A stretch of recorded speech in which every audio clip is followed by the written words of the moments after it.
Hey, good morning, everyone. Welcome to our Thursday morning team call. Excited to be with you. I know it's just a few seconds before 10 o'clock. Wow. Hey, I see Claudia Matthew. Claudia, can you unmute? JK2 will unmute you. Hey, Claudia, John. how are you? I am good. How about you? Good. It's a great week that you had yesterday. Yeah, it was a good week. So today's topic, and we've got one of my favorites in the whole entire world, Chris Tinsman, and I thought, what a great intro into Chris. You talking about what you did on this was off of an Ethos lead, right? Yeah. And I Okay. still have one more application to write, but the husband somewhat fell asleep in the process. So I Yeah. couldn't do the husband because I don't know, maybe I was too boring. He fell asleep. So I still have one more. But yes, it's all God. So awesome stuff. Way to go. Yep. So what was your annualized premium off of that lead? So this is three different leads, and by the Okay. time I finish the husband, it will be over $10,000. 10,000. Way to go. Good job. Absolutely fantastic. So I am now gonna I can't think of a better intro. Like if you understand income with insurance, okay. So Claudia's gonna submit that 10,000. Okay. Now the insurance companies, once they issue pay it next couple days, whatever, okay, they're going to advance Claudia 75% of that. So let's say now Claudia's on a higher comp level than 100%, but let's say that she was on 100% comp level. Okay, so that would be $10,000. Okay, the insurance companies are going to advance her 75% of that, which is 7,500 that goes into Claudia's bank account next week, 3 or 4 days, week, whatever. And then the remaining 25% will come to Claudia on a trail commission that comes in months 10, 11, and 12. Okay. So for those of you guys that are brand new, that not really sure, like when you hear these numbers, how do I equate it to income? So that would be Claudia's day yesterday. So Yep. congratulations. Thank you, John. And listen, tonight's call is how to make $3,000 in the next 15 days. So yeah, it can So happen. It was the $800 lead investment. I closed three so far, and I still have many, many more to go. So we're gonna be talking today about how to make $3,000 in the next in 2 weeks. How to make $3,000 income in 2 weeks. And the reason why we're talking about those topics, John, is not that we're trying to motivate people. We're just showing them it can happen, it can be done. That's it. Like, because we are doing it. We are just duplicating what other people's are doing. Like, Case is getting results. I'm getting results with the Ethos lead. So is Lisa.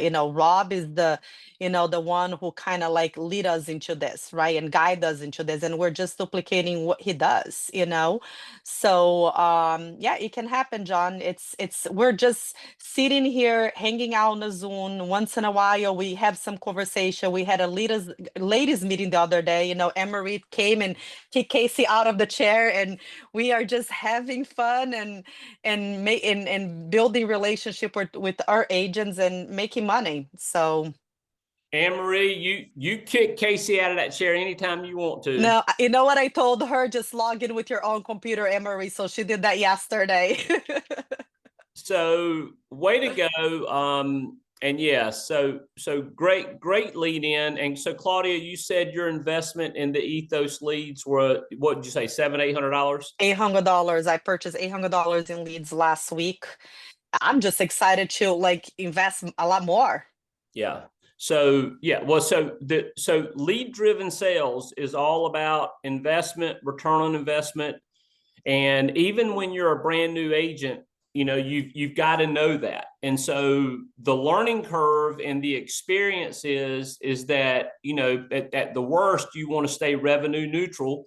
But it's lead driven sales. If you work the leads, and I want to say that like 10 times. And I'm sure Chris will be talking about work ethic today, because that's when I see Chris Tinsman, I see discipline, I see work ethic. Okay. And maybe it goes back to her professional sports career, but it's an investment, and then it's return on investment. And it's like, for me, when I was in personal sales, it was like what I did every week. I needed to produce around 5,000 in revenue every week. And so I was able to make a lead investment, a consistent lead investment, do consistent activity, booking appointments, showing up for the appointment. How hard is that? And then it would turn into revenue. I thought it was the easiest thing in the world. Okay. And so in building my agency, when I would recruit people, everybody wants to know, what's your recruiting pitch and all that. And it was nothing. I mean, it was, my recruiting pitch a lot of times was, hey, just come watch what I do. I buy a lead, I call the lead, I sit with a family. Of course, you guys today, y'all are so spoiled. You don't even have to get in your car and go sit with a family. Y'all just sit in your house and do it over the phone or virtually. But it was that simple. I buy a lead. I invest in leads. So leads are designed to create somebody to call. It's not designed to create somebody with their checkbook open and it's like, now Ethos may be the closest to that. Okay. But it's like, I bought a lead. I called that lead. I booked the appointment. I sat with a family, and that process generated revenue. It's as simple. Like, I will tell you guys, I'm telling you, like, to me, sometimes for some of us, the process is way too simple. It's like maybe we would succeed more if we complicated it more. Okay.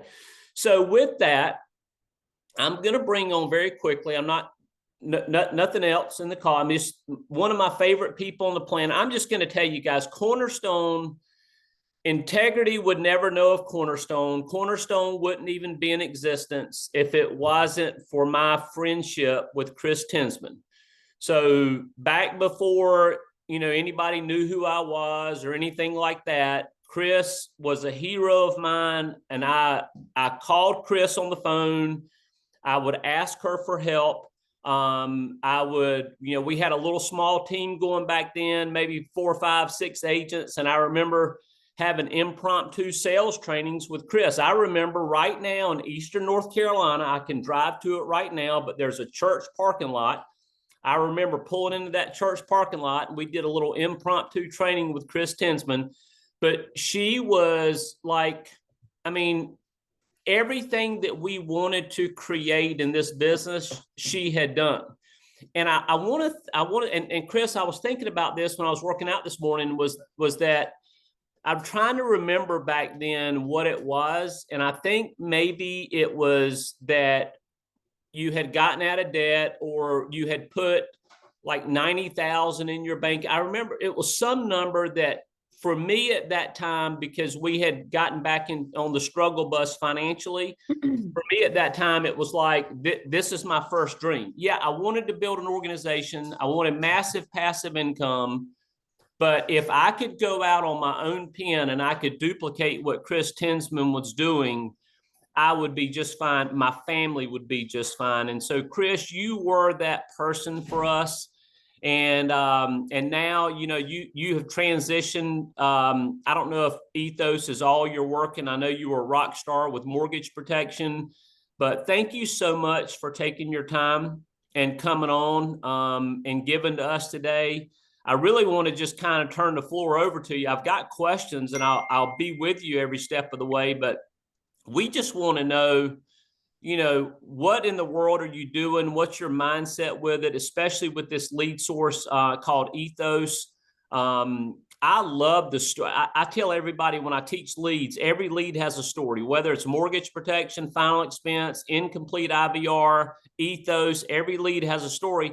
And you really have to fall in love with that story in order to really embrace the close ratio that the lead has. And every lead has a close ratio. I don't care how great you think it is, and I don't care how the marketers in our business want to make you think their leads are better. Every lead has a close ratio. So Chris, thank you for joining us today. We love you big, you and Jay both. We love you big time, and so excited for what you got to share with us. Thank you so much. It's very, very humbling to hear all of that, because I've never really considered myself that great. I just feel like I'm a worker. And I think the interesting thing about the Ethos lead is when we first started it, everything is trial and error, trial and error, trial and error. So I think you try something, it works for a little bit, then you try something else, and then you finally really get to, okay, like you said, what is this lead? And I think that's the most important thing. And I've always loved a challenge. So I've always been like, I love being a pioneer and trying something that nobody's done and then kind of figuring it out. It's always just been, I get bored pretty easily. So the Ethos lead was kind of really great for me because I was so bored with mortgage protection. I was like, I'm not going to buy any more mortgage protection. I'm just going to work current clients because I'm so bored. But then the Ethos lead came along and it kind of revived me as a person, just because I do like that challenge. And what I love about the Ethos lead, and what I think we all have to really wrap our brain around is that they are a buyer. When you have a mortgage protection lead, you're fishing still, in my opinion, because you don't know who really wants to protect their family or their house or who doesn't have life insurance. An Ethos lead, whether it's an abandoned cart lead or a fresh lead, here's your mindset. You are a ticket taker. That's Write it. that down. Okay. Customer service ticket taker, because here's what we know about Ethos. And we've been working Ethos with Eric's group. Gosh, we're almost 2 years into them. So we've been working them since the very, very beginning. You're a ticket taker. You're a customer service rep. Yes. Do you have to chase the dial because they are the hardest person to get on the phone? Yep. Everybody has to chase them. But once you get them on the phone, the reason that they did not finish or complete the Ethos platform are typically 3 reasons. Price, they didn't trust the website, and they didn't like the offer, meaning the product. So I think when we start thinking about that lead and what type of kickback we're going to get, I think we can overcome them. So for me, it's always been, when I talk to somebody, here's what I know is going to happen. They've either already gotten coverage somewhere else, and I make them tell me what they got. Sometimes they'll hang up on you, but it's about the friendliest no you'll ever get on the phone. Because even if somebody called them 5 times, they're going to be like, can you please take me off the list? Okay, you're never going to get a call from me ever again. But you have to remember that an Ethos lead has been called by some form of an Ethos rep. But remember this, you are way better than an Ethos rep. An Ethos rep knows nothing about life insurance. You do. They are only a platform that searches out 3 different carriers. So now that we've got our backdrop, John, now we can actually tackle the lead. Now, did it take us a long time to figure it out? Yeah, kind of did. But when I talk to somebody or a Ethos, like I get them on the phone, you're getting 2 things. You're selling it right there. So do not dial them unless you have time, because it sometimes is a 1-call close. And number 2, if you set an appointment more than 24 hours out, they're not picking it up. They're not going to show. So you will have a no-show. So they're the highest no-show, and you're chasing a dial. But once you know what that is, All the rest of it's easy.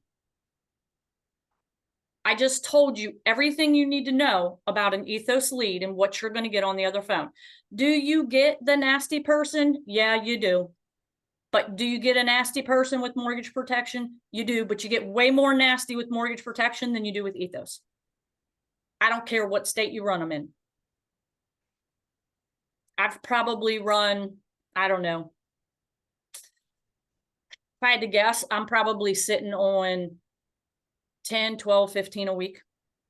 So I've run a lot of them. Since February, my average payout and my average submit has gone up. I used to be 4,000 to 5,000, but you know, that's just because mortgage protection is a tough, in my opinion, it's a tough grab. My premiums have gone from about $83 a sit or $83 a submit to about 212, which is my average with an Ethos lead. My average submit's about 7,200 a week now. And it's the highest that it's ever been since I've been in the industry because I'm sitting in front of a buyer. And if I can get them on the phone, it's over. Hey, before you get too far, I do want to ask you on this. So you did say that some are one call closes. Be prepared to do the one call close. But if you book the appointment past 24 hours, it's a high no-show rate. So what's the happy medium in there? When you get the client on the phone, you introduce yourself. Maybe you know that 12 hours. 12. Okay. Got it. Period. I don't like to book them more than 12 hours out. A lot of these people that you're going to get on the phone are high net worth clients, a very different type of client. Make sure that you are contracted with companies like Lafayette, Transamerica, Ameritas. Ameritas now has their new product. It's a Clear Edge. It's up to $1.5 million under 60 instant decision. Non-med. The application is terrible. I'm just gonna preface it. I hate the application, but I wrote a $400,000 one on Monday. I got paid on Wednesday, and it was issued. No blood work. And the premium was like 113 on that one. Which okay, was so, and I know you're as big a fan of simplified issue as everybody else, and that knows the industry. But I do know that with the Ethos clients, you are driven sometimes to do fully underwritten. Can you let us know in a world where we all want to write simplified issue, to you, what does constitute the willingness to go fully underwritten? You got to dig. So one thing that I've noticed with Ethos is you really have to dig into the medical history.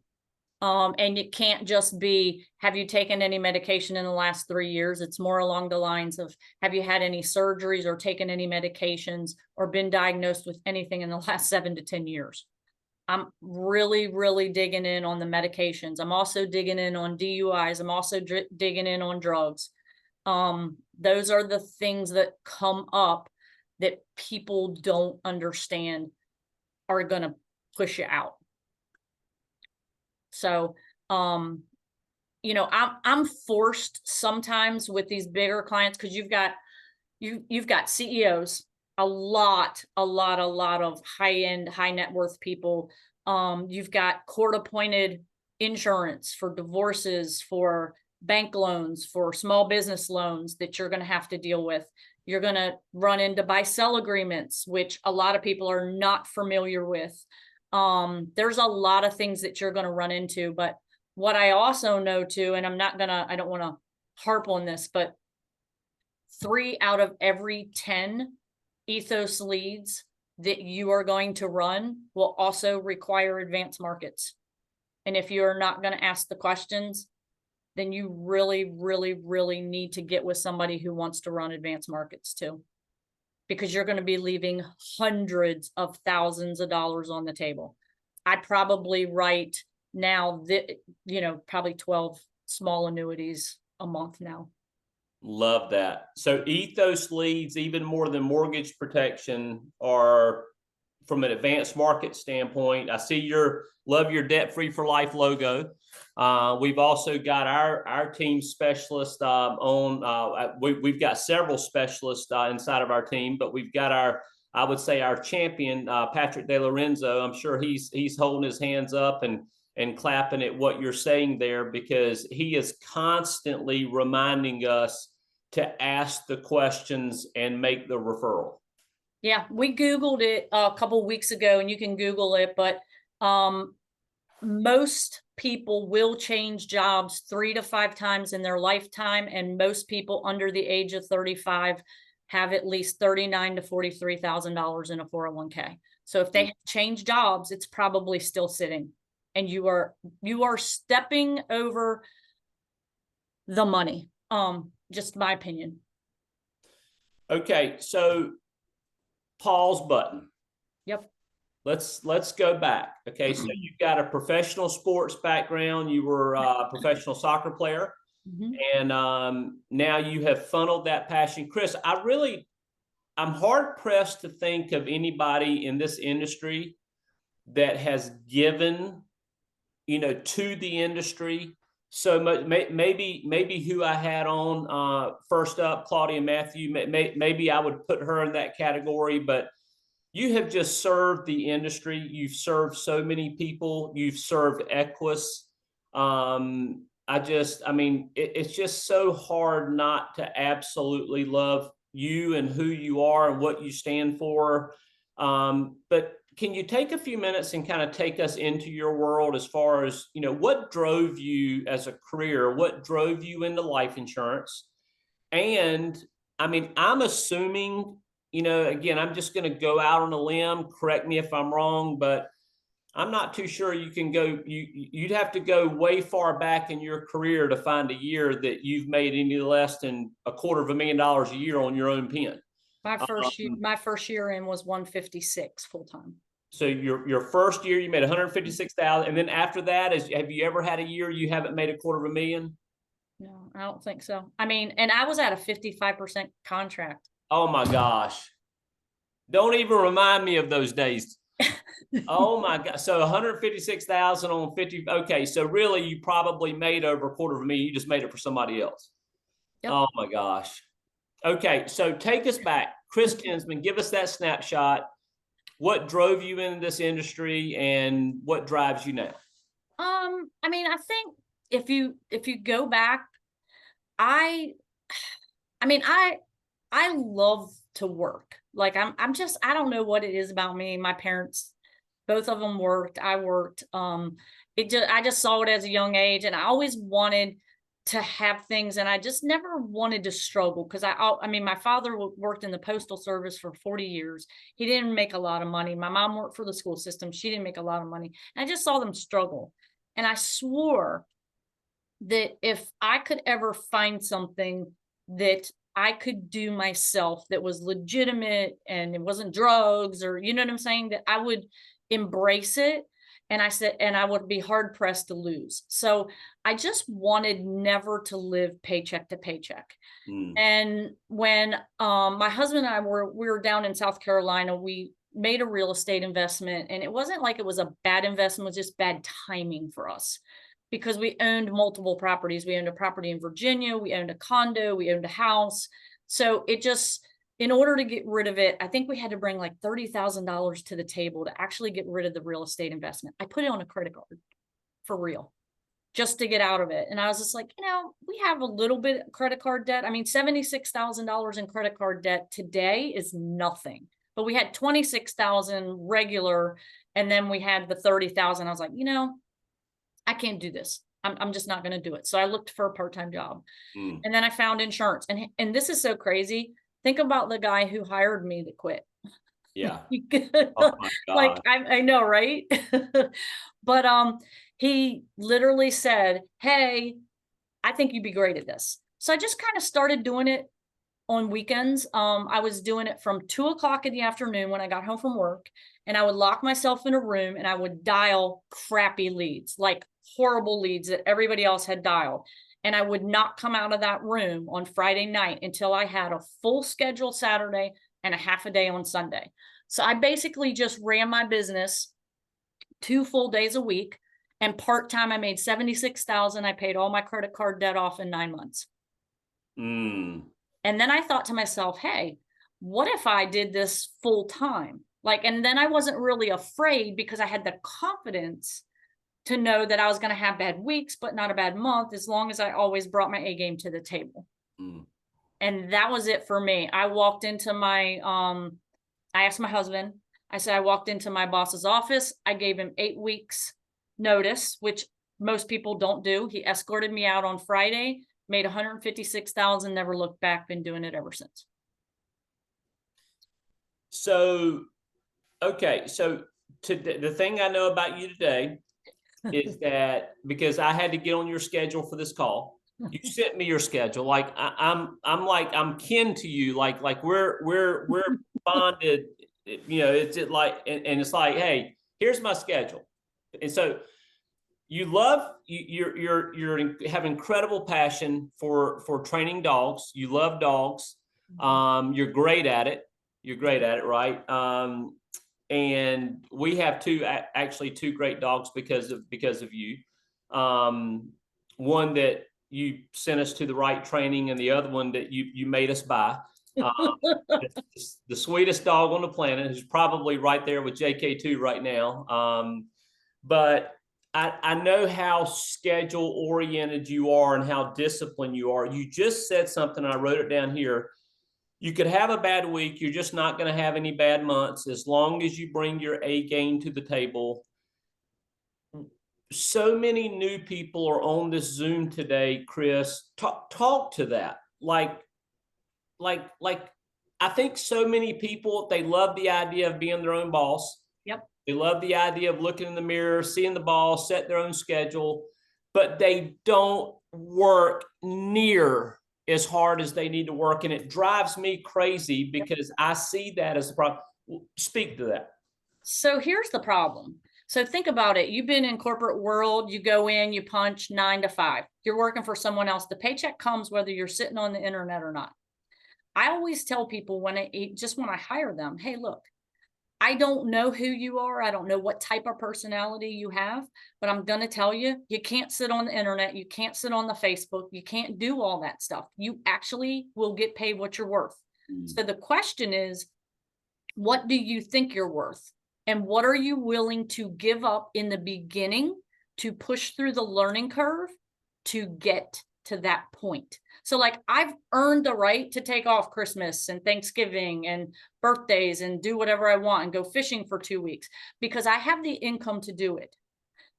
Here's the problem with a new person. They're home. People in their household don't respect their schedule. They don't put a schedule on the refrigerator. To this day, 18 years later, my husband still asks me every single Friday when he comes home from work, do you have to work on Saturday? Because he respects my schedule. I posted it on the refrigerator. I stuck to it. So here's the thing. If you respect your schedule, everybody else in your household will respect your schedule. If you don't respect your schedule and you're doing laundry, it's so easy to get distracted in your home that I think the problem is that people will say, oh, I can do it later, or, oh, I can dial it later, or here's the problem, later never comes. And then the next thing you know, it's Monday and you're like, oh crap, I didn't do anything last week. See, that's the problem. The problem is you're not respecting your schedule. You don't understand. You didn't bring your work ethic that you were doing at your 9 to 5 to do for yourself. See, I've always believed, why am I working 60 hours a week to make someone else rich when I can work for myself and work 60 hours and be happy, or work 40 hours and be happy? The problem is that you're not working. That's the problem. And with the Ethos leads, here's the crazy thing, guys. Wrap your brain around this. You can dial Monday, Tuesday, and Wednesday, and you probably could take Thursday, Friday, and Saturday off if you would work.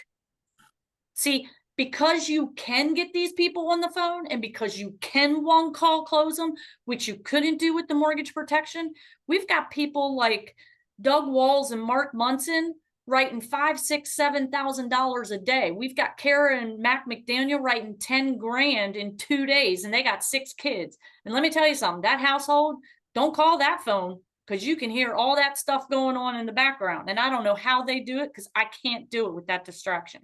Right. Me, I got typically dogs in the background. I spend 15 hours a week at my nonprofit. I don't want to have to work 5, 6, 7 days a week, but you can compress your time or your time frames, front load it. That way, if like this week, I ran Monday, Tuesday, Wednesday, I haven't written anything. It doesn't mean I'm not going to write anything today, but here's what I know. I still got Thursday, Friday, Saturday. It's okay. It happens to everybody. I can't remember the last time I posted a 0. I just ended up with sick people that I couldn't help, or that already had something in place and it wasn't the right thing to do.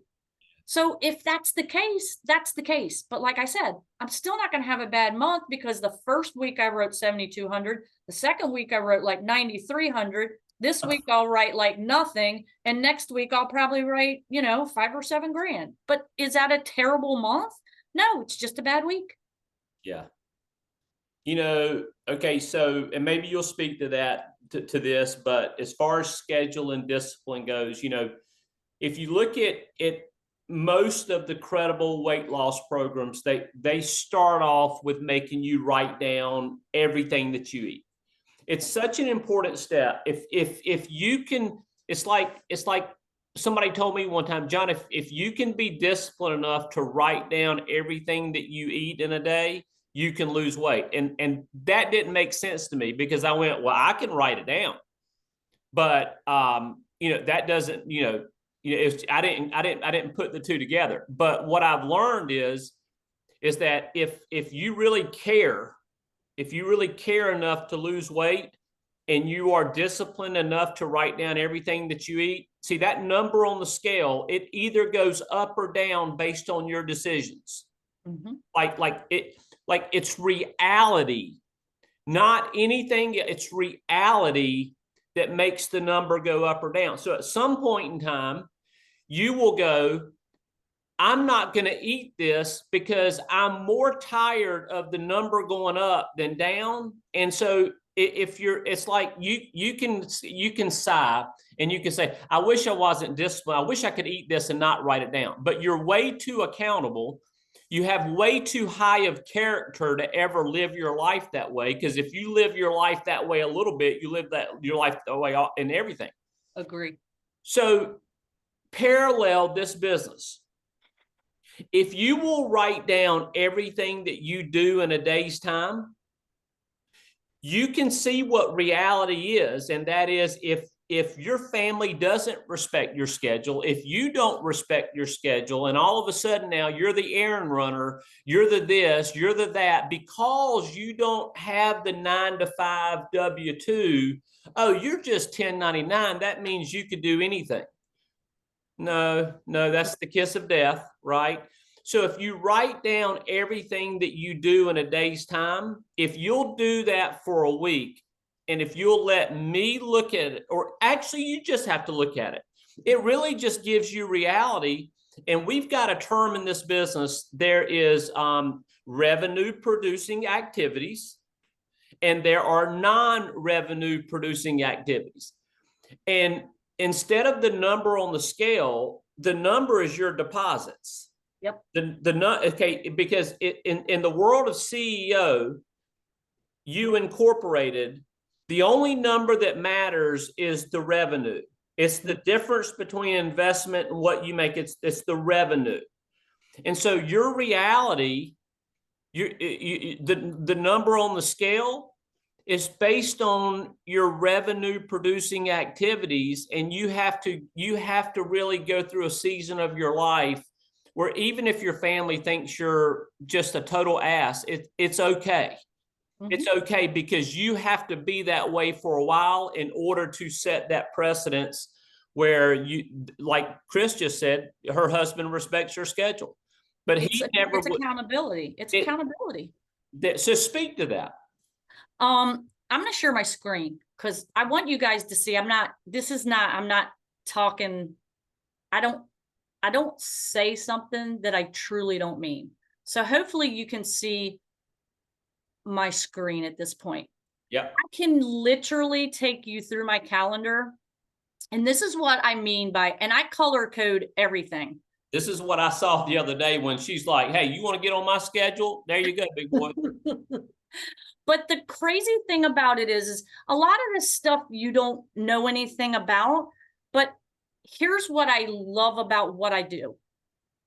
I can say, look, if I write nothing, you can't say I didn't work this week.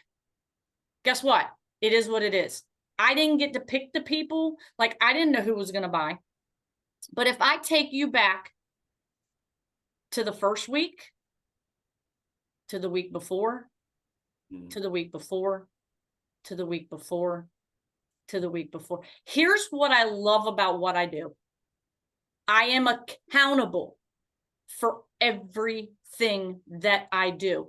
I could take you back through my calendar for a year and it looks exactly the same every single week. And yes, I color code all my stuff. I mean, we're back into April. It doesn't change. See, here's the difference between somebody in this business who is successful and somebody who is not. Yeah. That's it. Do your schedule. I don't care if there's nothing there. I don't care. But at least put in a block where you're dialing. At least put in a block where you have date night.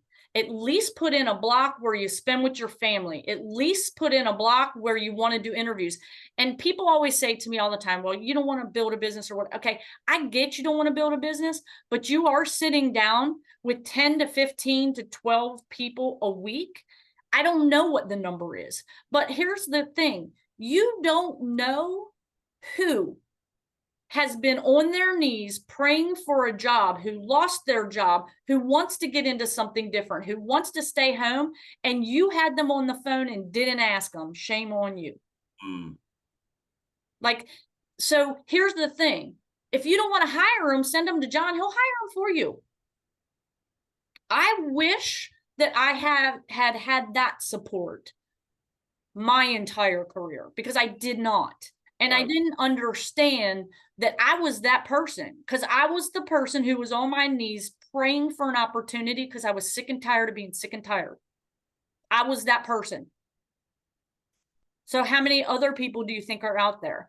I don't know. I mean, they're hard to find. They are, trust me, they are hard to find. You can shake a million trees and find one really good apple. But I'm just going to tell you, they are out there and they are now looking because look at what's going on with the economy. Look at what's going. I mean, you guys don't understand. You have a license to print money and you have free interviews.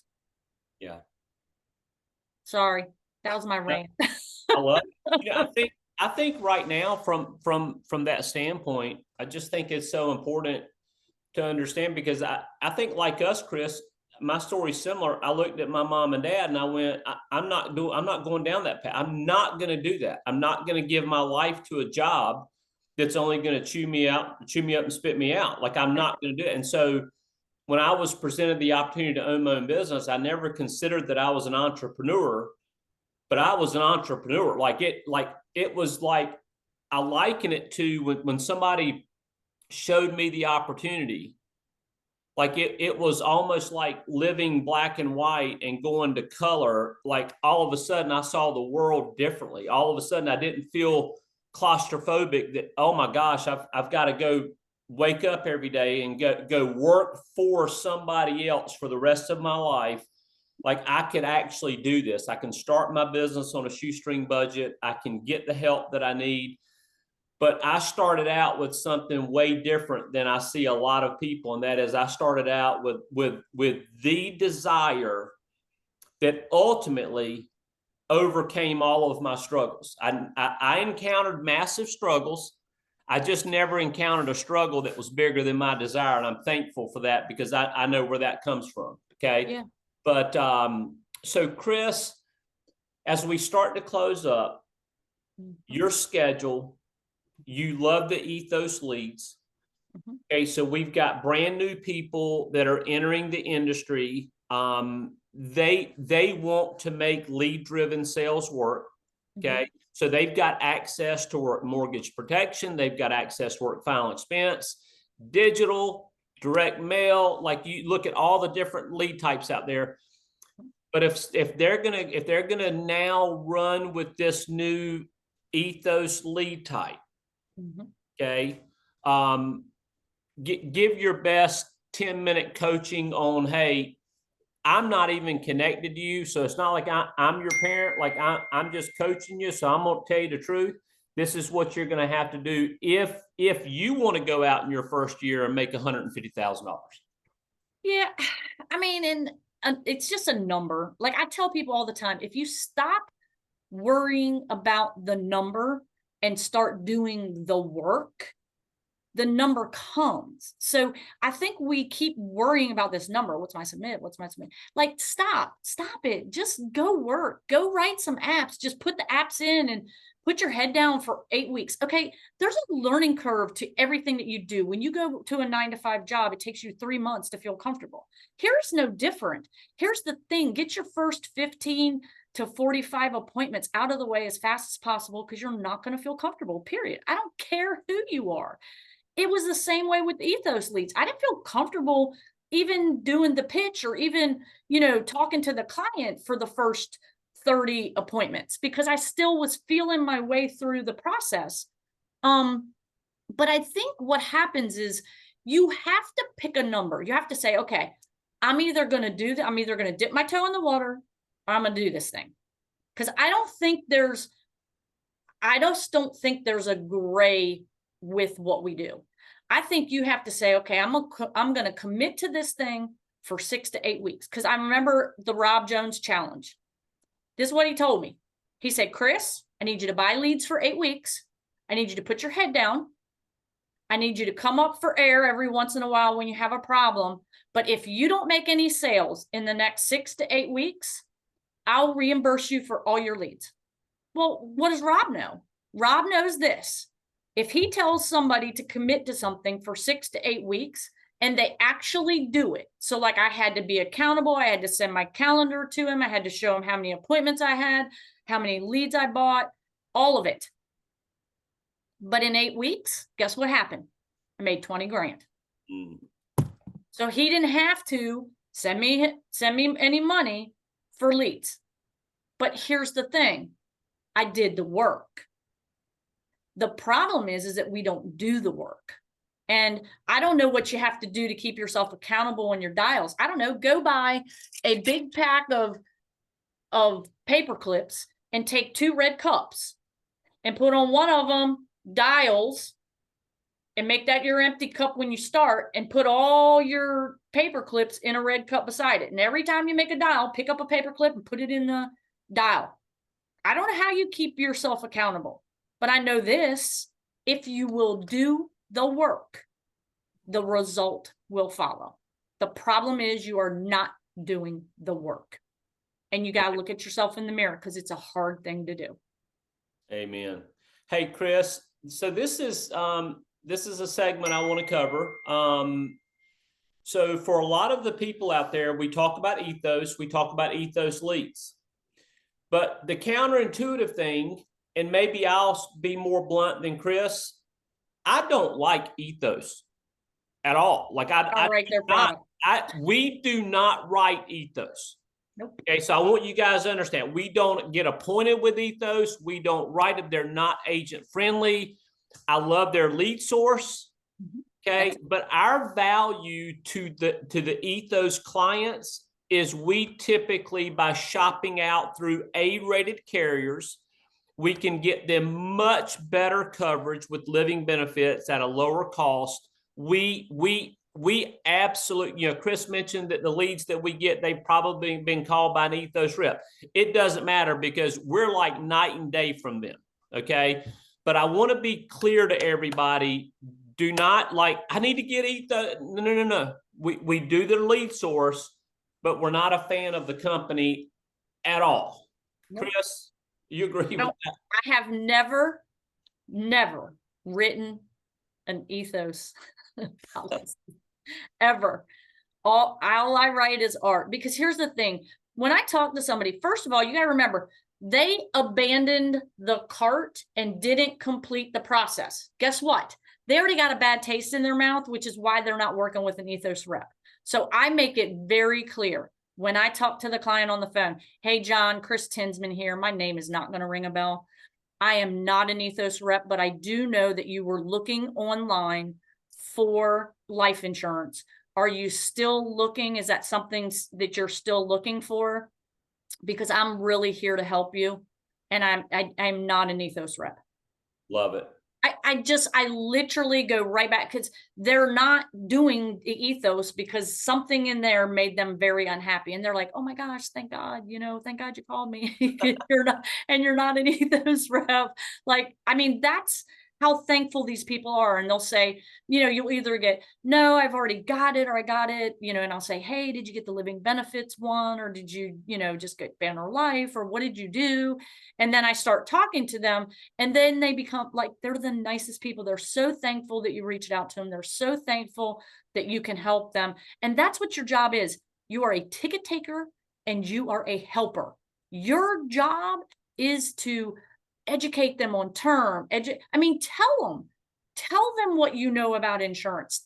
Ask them what they're looking for. Listen to your client, because they'll tell you exactly what they want. Love it. Love it. Okay, Chris, it's 10:45. I'm in the last few minutes of the time that you were willing to give me. It's like, hey, get on my calendar, right? We do hope to spend time with you and Jay soon. Anything else on your heart that you want to share with our organization, with brand new people getting started? I mean, I guess the only thing I could truly say to you guys is this: you have a license to print money. You can change the entire dynamic of your household if you choose to. If you will just listen to your managers and you'll put your schedule together and you work your schedule like a job, you will have success. Because here's what I will tell you. Not everybody's going to say no. Not everybody's going to say yes.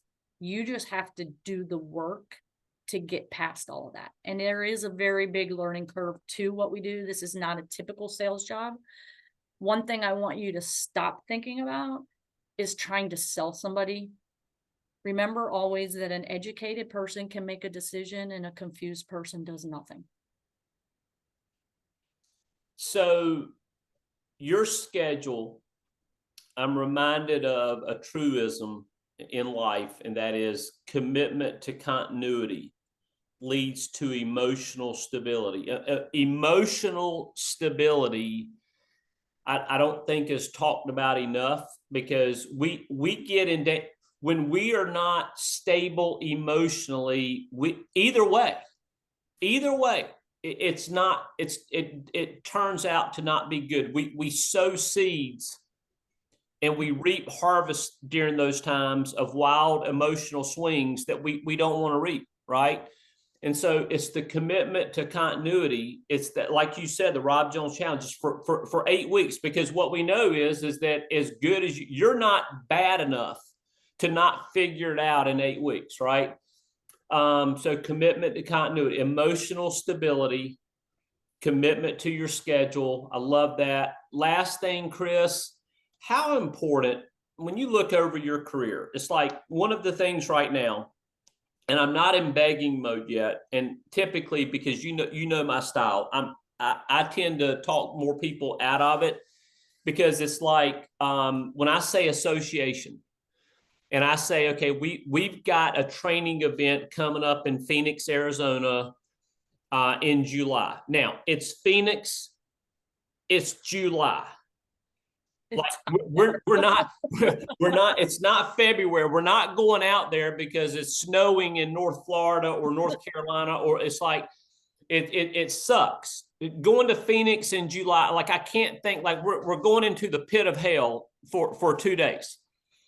But we're going to be inside, we're going to be air conditioned. But it's like, for me, when I look back over my career, Chris, if I didn't associate, I wouldn't be where I shudder to think where Kim and I would be if we didn't absolutely go to everything and go get around the people that we needed to get around to learn. Because getting face to face with the Chris Tinsmans, the Claudias, the Deanna Coopers, the Tanya Hugheses, the Eric Valdezes, the Jared Ewings, going to Phoenix and getting around face to face with people that are in life where I want to be financially, that's how I grew. I used to challenge myself, get close enough to look into people's eyes. I always felt like I could tell a lot about them. I could learn more by getting around somebody and seeing how they act, as far as whether I wanted to be like them or not. And I will tell you, I learned a lot at conferences by just observing, not necessarily what they put up on stage. So Yeah. Can you kind of like share with me your thoughts on association Sure. all the new people on the call today, like it's Phoenix, Arizona. It's July, but you know what? You need to be there because you're going to make a lot of money from it. Yeah, and I think too, in very, very much in your beginning stages, you need to know the people who are making it work, the people who have been in the industry. This is kind of interesting. I always looked at an event as the book, The Noticer by Andy Andrews.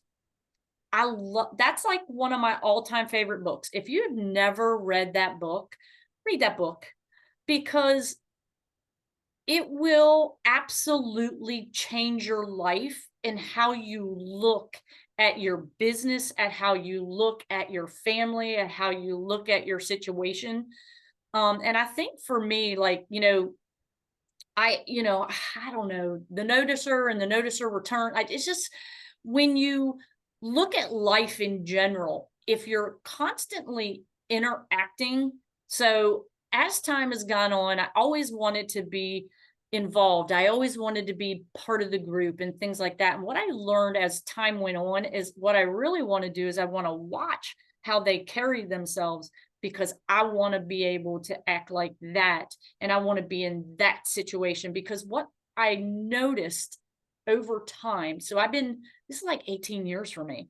What I noticed over time is with income and with income results also becomes more responsibility. So you have more responsibility the more money that you make. The more money that you make, the more the government takes. The more responsible you have to be with it, the better decisions you have to make. So be careful what you wish for, because you might wish for something that you're not ready for. And I think The Noticer with Andy Andrews really resonated with me, because I wasn't ready in the very beginning to be that successful, because I didn't have the understanding of how to manage my business. Yeah. Maybe that was way off topic, but I still believe that watching people and wanting to be like them and being able to carry yourself when the time comes is almost more important than anything else. Yeah, absolutely. But it certainly, deciding to association. I'm so thankful that when I got into the industry, I had mentors that really taught me that one of the secrets of the success that I wanted to attain, instead of running down this rabbit hole of just scripts and presentations and all of that, they put more of an emphasis on, hey, learning a script professionally, learning how to do the deal is important, but growth, growing personally into the type of person you have the capacity to grow in. That's where all the good stuff comes from, because so your commitment to read, your commitment to plug into the conference calls, your commitment to go to the conferences wherever they are. And here's the truth of it. Okay. The very reason that people use to not go is the very reason they should be there. Like I know I'm going to get phone calls from people and they're going to go, well, I'm not able to go because, we're just not financially, we're there. Okay. Well, that's why you need to be there. I'm not going to go because, and so it's like, if you look at my life, if you were to go back to my high school and you were to truly ask people that I grew up with, did you ever visualize or think that John Kite would be who John Kite is today? I'm telling you, they would laugh. They would laugh. Anytime I go get around anybody, I went like, they do laugh about that, because they're like, he'd be the last person. If you will choose to associate, everybody has capacity. I'm never compare yourself to anybody. That's number one. But everybody has capacity to grow. If you will commit to personal growth in this industry will pay you a lot of money for it. I think life pays you a lot. I think the universe itself pays you a lot of money for it, but it's that commitment to sow into you. Read, listen, speak, like create, like what's your dream life? Okay, like be silly for a few minutes, and what would be your dream life? What would be your dream house? What would be your dream car? What would be your dream vacation? What would just be your dream lifestyles? What would be your dream, like personally, the way you're in shape or the way you live, like in the way you feel? Like, what's your dream list? Just be silly for a few minutes and write it out. Like don't think like society wants you to think realistically, you know. Just think and write it down. Now speak that.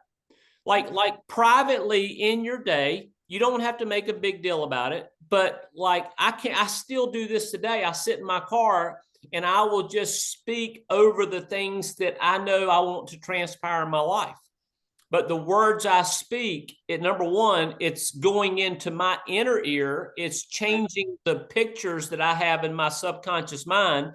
And I will tell you, I'm a big believer in this, and that is my life today is a result of the programming I did when I was 25, 30, 35, 40 years old. There's no doubt about it, okay? So association, okay, people that are in life where you want to be. I have people that are in life where I want to be in all areas of my life. Financially, sometimes they're not the same. Like I have people I associate with from a marriage standpoint. Like I have goals for my marriage, for my health, and I have people in life that I trust and I associate with. So I can listen to a lot of things and people, but I never, ever, ever make changes without counsel with somebody that's in life, because if they've got the fruit on the tree, that's what you have to trust. I don't trust philosophy. I don't trust something you're telling me because you heard it from somebody else. I trust what the fruit that you have in your life. So be a fruit inspector, but association. So in July, I think it's 17th, 18th, something like that. It's a Thursday, Friday. Okay. But Equus Financial is taking their whole success culture, personal producers, business builders, company executives, and they're putting them all under one roof for 2 days. It goes by like that. But I would just say, come. Just come. Just book a plane ticket. Come. It's at the Airport Marriott in Phoenix. If you ever been to Phoenix, Sky Harbor Airport, okay, it's the Airport Marriott. We're not going to the JW. We're not going to Camelback Mountain. It's not like guys, I'm telling you, this is an in and out. But this is hey, I'm going to, like, for 2 days, I'm going to condense and I'm going to meet and I'm going to get around the Chris Tinsmans and I'm going to build relationships and I'm going to ask questions. And when I leave, I'm going to be so much bigger because of that association. It's the law of the land. And people that don't do that, they don't have to look any further as to why they're not successful. Chris, any comments on what I just said to close us out? No, except for the fact that, I never believed that I would be at this point in my life. I never thought that I would be this successful. And if I never made any more money or any less money, I would be just as happy as I am now. I'm not driving a Porsche Cayenne. I'm not living in, you know, an 8,000 square foot house. I own a nonprofit. I'm able to give back money to my community. I'm able to support families overseas and, you know, just things that we always wanted to do, but I never thought I would ever be in the position that I could do that. So I'm very thankful for the opportunity that I have here. I'm thankful for my friends. I'm thankful for the people that I work with. And I just know that this is a great environment. It's a great place to hang your hat if you're willing to work. Yeah. Great. Cannot think of a better close. Chris Tinsman, thank you for your time. Appreciate you big time. And I'll see you very soon. All right. Love you guys. Love you. Bye-bye.